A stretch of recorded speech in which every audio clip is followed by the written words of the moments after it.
অনেকদিন আগের কথা। এক গ্রামে দিয়া ও দীপা নামের দুই বান্ধবী বাস করত। ওরা একদিন স্কুল শেষ করে বাড়ি ফিরছিল। তখনই দিয়ার মাথায় দুষ্টু বুদ্ধি আসে। এই শোন, আজকে আমরা বাবা মাকে ভয় দেখাবো। আজকে আমরা বাবা মাকে এমন ভয় দেখাবো যে আমাদেরকে আর পড়ালেখা নিয়ে বারবার বকাবকি করবে না। কালো বাবা আমাকে মেরেছে। চল, আজকে আমরা বাসায় যাব না, আমরা বরং আজকে জঙ্গলে গিয়ে রাতে জঙ্গলে থাকবো। তুই এসব কি বলছিস দিয়া? না না, আমি জঙ্গলে যেতে পারবো না। জঙ্গলে আমার ভীষণ ভয় লাগে। আরে, তুই আমার সঙ্গে থেকেও ভয় পাচ্ছিস? শোন, আমি সব কিছুকে একদম একটুকু কথা না বলেই তাড়িয়ে দিতে পারবো। আমি অনেক ভালো ভালো মন্ত্র জানি। ওই মন্ত্র শুনে ভূত পেতনি কিছুই আমার কাছে আসবে না। আরে যাই হোক, বাড়ি চল রে। আমি এখন জঙ্গলে যেতে চাই না। একটু পরে সন্ধ্যা হয়ে যাবে, আর রাতের অন্ধকারে আমি আরো ভয় পাই। আমার বাবা মা তো আমাকে মারে না, আমি ওদের কষ্ট দিতে পারবো না।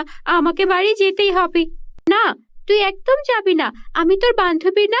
শোন, বিপদে বন্ধুর পরিচয়। তুই তোর নিজের আপন বান্ধবীর বিপদে থাকবি না? এটা কোনো কথা হলো? আমি কি তোর থেকে এটুকু আশা করি? হ্যাঁ, তুই আমার একমাত্র বান্ধবী। আমি যখন বলেছি আমি জঙ্গলে থাকবো, তোকে নিয়েই থাকবো। তুইও আমার সঙ্গে জঙ্গলে থাকবি। চল আমার সাথে জঙ্গলে, নয়তো কিন্তু আমি একাই থাকবো আর তোর সঙ্গে কখনো কথা বলবো না। আরে না না, এরকম করে বলছিস কেন? চল চল, তোর সঙ্গে আমিও যাচ্ছি। আজকে যে আমার সাথে কি হবে, আমার বাবা মা অনেক কষ্ট পাবে রে। তুই একটুও বুঝতে চাচ্ছিস না। আর বুঝতে হবে না, একদিন একটু কষ্ট পেলে কিছুই হয় না। যদি ওনারা কষ্ট না পায় তাহলে ওনারা আমাদের মূল্য বুঝবেন কি করে? চল তো চল, আমার ব্যাগে খাবার আছে, আমরা রাতে জঙ্গলে বসেই খাবার খাবো। তারপর দিয়া ও দীপা ওদের বুদ্ধিমতো জঙ্গলে চলে গেল। বিকালটা ওরা জঙ্গলেই সুন্দর ঘাস, লতাপাতা, পুকুর, নদী এসব দেখেই কাটিয়ে দিল। সন্ধ্যা হতে লাগলো। তখন ওদের মনে পড়লো ওরা তো কোনো আগুন জ্বালানোর ব্যবস্থাই করেনি। আগুন না জ্বালালে ওরা রাতের আধারে কিভাবে থাকবে? এ নিয়ে ওদের একটু ভয় হতে শুরু করলো। এই দীপা, তুই তো আমাকে জঙ্গলে নিয়ে এলি, কিন্তু এখন আগুন ছাড়া রাতের বেলা তো ভয় করবে। আর যদি কোনো হিংস্র পশু পাখি আসে আর আমাদেরকে খেয়ে ফেলে, আজকে তোর জন্য আমার জীবনটাও যাবে।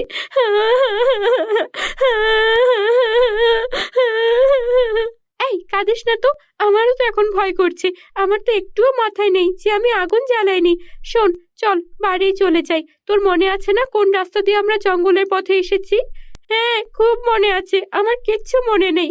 আমি কোন রাস্তা দিয়ে এসেছি কিচ্ছু মনে নেই। আর এখন তো সন্ধ্যা হয়ে গেছে, চারদিকে অন্ধকার। রাস্তা চিনে বাড়ি ফিরবো কি করে?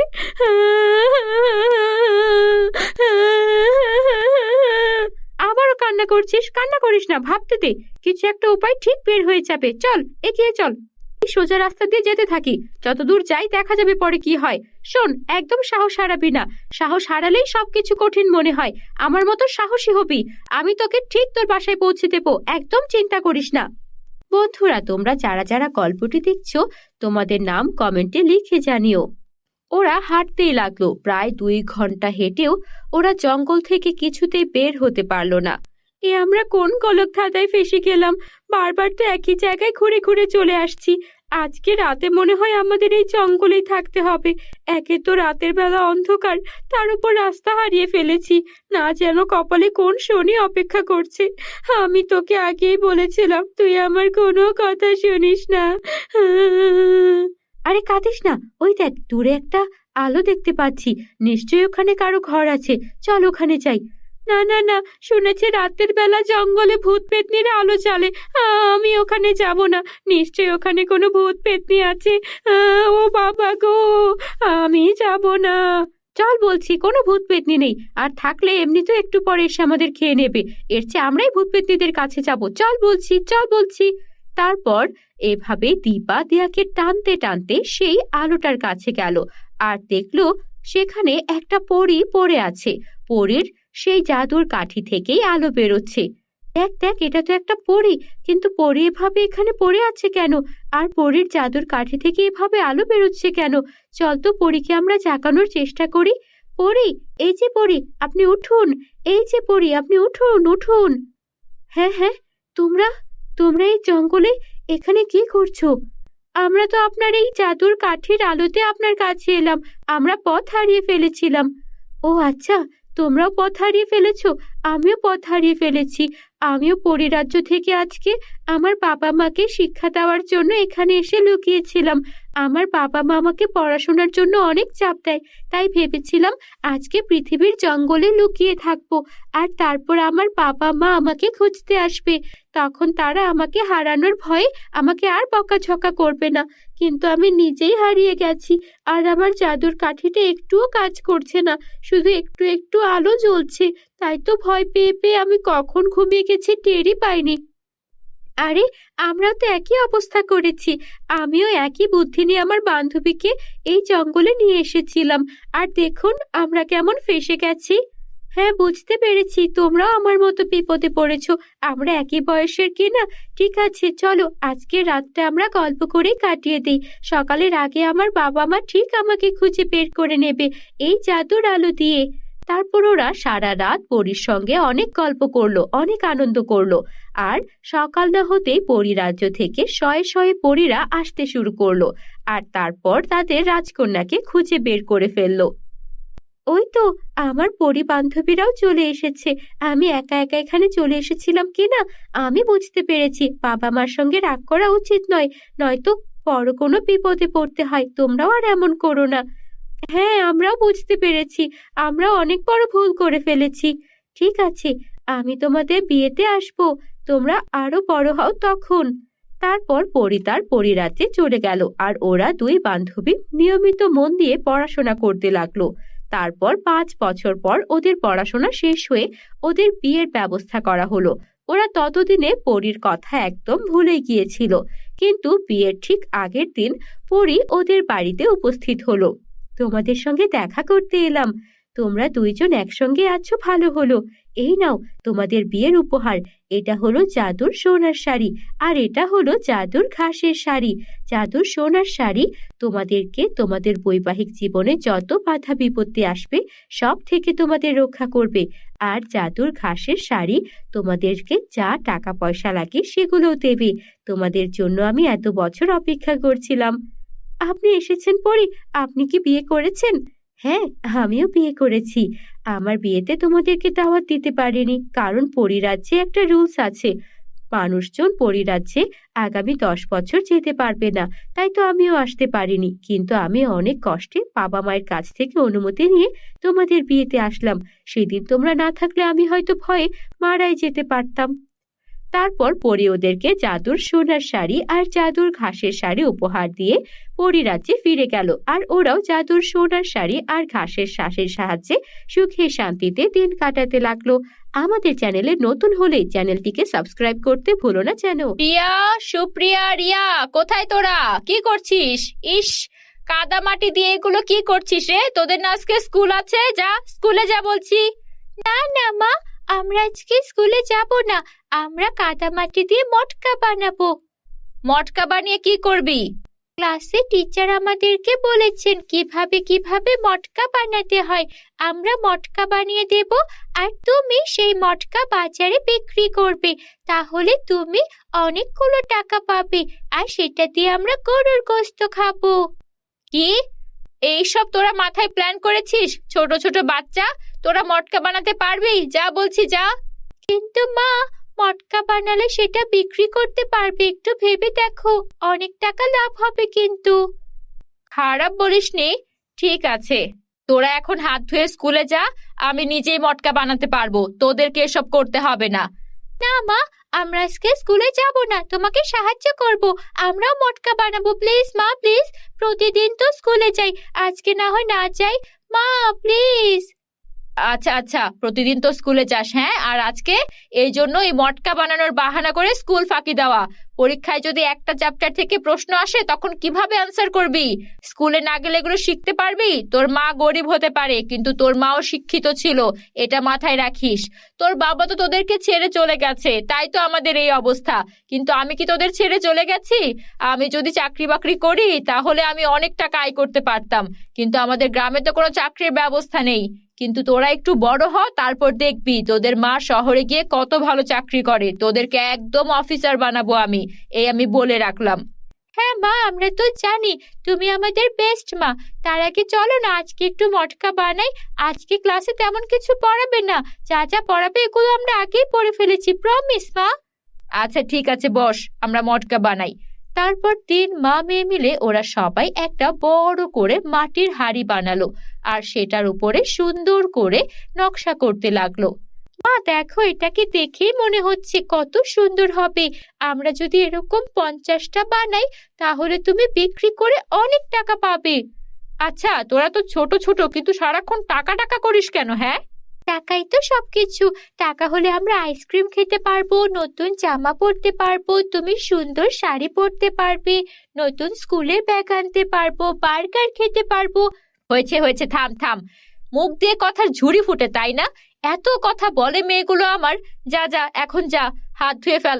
একটা মটকা হয়ে গেছে, আগে এটাকে বানাবো, শুকাবো, রং করব, তারপর যদি ভালো লাগে তারপরে আমরা আরো বেশি বানাবো, ঠিক আছে? ঠিক আছে মা। প্রিয়া, সুপ্রিয়া, রিয়া 3 বোন মিলে হাত ধুয়ে মায়ের সঙ্গে পড়তে বসে গেল। ওদের মা ওদেরকে অনেক যত্ন করে পড়াশোনা করাতেন। প্রিয়া, সুপ্রিয়া আর রিয়া হওয়ার পর একে একে 3টা মেয়ে বাচ্চা জন্ম দেওয়ার কারণে কবিতাকে ওর স্বামী ডিভোর্স দিয়ে দিয়েছিল। কিন্তু কবিতা নিজের আত্মসম্মানের জন্য আর বাপের বাড়িতেও যায়নি, এখানেই একটা বাড়িতে থাকতে শুরু করে দেয়। আর ও জমিদার বাড়িতেই কাজে ঢুকে পড়ে, কেননা শহরে যেতে হলে তার একটা থাকার জায়গা দরকার। কবিতার পরিচিত কেউ ছিল না, তাই কবিতা তার মেয়েগুলোকে একটু বড় হওয়া পর্যন্ত অপেক্ষা করছিল আর এভাবেই কোনো রকমের সংসার চালাচ্ছিল। সেদিন রাত হয়ে যায়, পরদিন সকালে রোদের মধ্যে কবিতা ওর বানানো মাটির মটকাটা রোদে দিয়ে দেয় আর তারপর সেটা একদম সুন্দর করে রং করে বাজারে নিয়ে যায় বিক্রি করার জন্য। মটকাটা দেখতে এত সুন্দর লাগছিল যে প্রথমবারেই যেই দেখে সেই 500 টাকা দিয়ে সেই মটকাটা কিনে নিয়ে চলে যায়। আরে বাহ, আমার মেয়েরা তো খারাপ বলেনি। এই গ্রামে মটকা কেউ বিক্রি করে না। বড় করে যদি মটকা বানাতে পারি তাহলে নিশ্চয়ই অনেক অনেক টাকা আয় করতে পারবো। আমার আর জমিদার বাড়িতেও কাজ করতে হবে না। ঠিক আছে, এখন থেকে আমি বাড়িতে বসে বসে মটকাই বানাবো। সেদিন তাড়াতাড়ি বাড়িতে এসে কবিতা আরো 10টা মটকা বানালো আর সেগুলো রোদে শুকিয়ে বিক্রি করতে দিল। এভাবে রোজ রোজ মটকা বানিয়ে বিক্রি করে অনেক টাকা আয় করতে শুরু করলো কবিতা। আর ওর মেয়েরাও অনেক খুশি ছিল, কেননা এখন ওদের নতুন স্কুল ব্যাগ, নতুন মজার মজার খাবার, কাপড় চোপড় এসব কিছু পড়া থেকে কেউ আটকাতে পারতো না। ওরা অনেক খুশি ছিল। একদিন একজন বুড়িমা ওদের বাড়িতে আসে। বাড়িতে কেউ আছো? আমি এসেছিলাম দূর দেশ থেকে। আমি একটা মটকা চাই। আমার এই পুরনো মটকাটা নিয়ে তোমাদের থেকে নতুন একটা মটকা দেবে? পুরনো মটকা দিয়ে নতুন মটকা? কেন গো বুড়িমা, আপনার কাছে টাকা নেই? না, আমার কাছে তো টাকা নেই। আমি মটকার মধ্যে ভিক্ষে করি।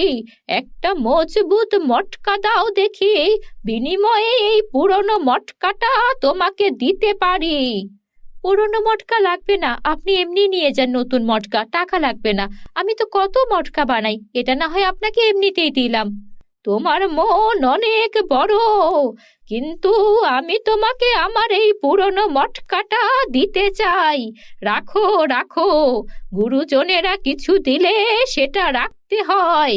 তোমার 3 মেয়ে ভারী মিষ্টি।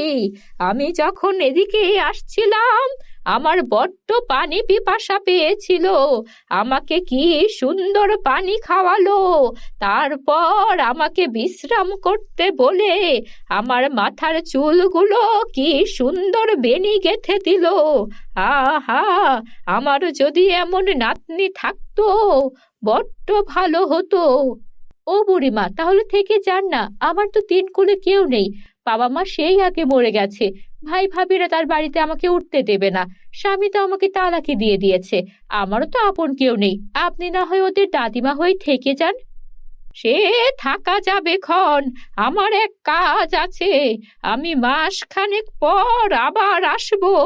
এবার মেলা কথা না বলে মটকাটা দাও দেখিনি। ঠিক আছে, বসুন, আমি দিচ্ছি। তারপর কবিতা খুব সুন্দর একটা মটকা বের করে নিয়ে আসে আর তারপর সেটাকে রং করে, সেটাকে সুন্দর ডিজাইন করে আরো মজবুত করে তারপর বুড়িমাকে দেয়। এই নিন বুড়িমা, এটা আরো বেশি মজবুত। এটার উপরে আমি সিমেন্টের প্রলেপ লাগিয়ে দিয়েছি। আপনি কোথায় না কোথায় যাবেন, মাটির মটকা তো ভেঙেও যেতে পারে, তখন আবার আপনার মন খারাপ হবে। এটা নিয়ে যান। বুড়িমা সেই মটকা নিয়ে পুরনো মটকাটা দিয়ে চলে গেল। তারপর ওরা বাড়িতে বসে যখন পুরনো মটকাটা দেখছিল, তখন সেই মটকাটা দেখে কবিতা বলল, তোদের তিনজনের ছোটবেলায় আমি 3টা সোনার নূপুর করে দিয়েছিলাম। হ্যাঁ, তো ছোট নূপুর, ওগুলো দিয়ে কি করব? ওগুলোই মটকায় রেখে দিই। হ্যাঁ, রেখে একটু ঘরে চালে উঠিয়ে রেখে দেব। মা, কি যে তুমি বলো না, ঘরের চালে কেন রাখবে, বাক্সের মধ্যে রাখবে। ওই তো, আমি কি সব ভুলভাল বলি। ঠিক আছে, নিয়ে আয়। মটকাটার মধ্যে তার 3 মেয়ের পায়ের নূপুরগুলো রাখতেই পুরো মটকা সোনার নূপুরে ভরে গেল। আরে, এটা কি দেখছি? তার মানে এই বুড়িমা আমাদের কোনো জাদুর মটকা দিয়ে গেছে। তারপর কবিতা ওর 50,000 টাকার বান্ডেলটা সেই মটকার মধ্যে রাখলো। সঙ্গে সঙ্গে পুরো মটকা বান্ডেলে ভরে গেল। কবিতা বুঝতে পারলো ওর কঠোর পরিশ্রমের কারণে বুড়িমা ওকে এভাবে সাহায্য করে গেছে। কবিতা এরপর ওর 3 মেয়েকে নিয়ে অনেক সুখে শান্তিতে দিন কাটাতে লাগলো।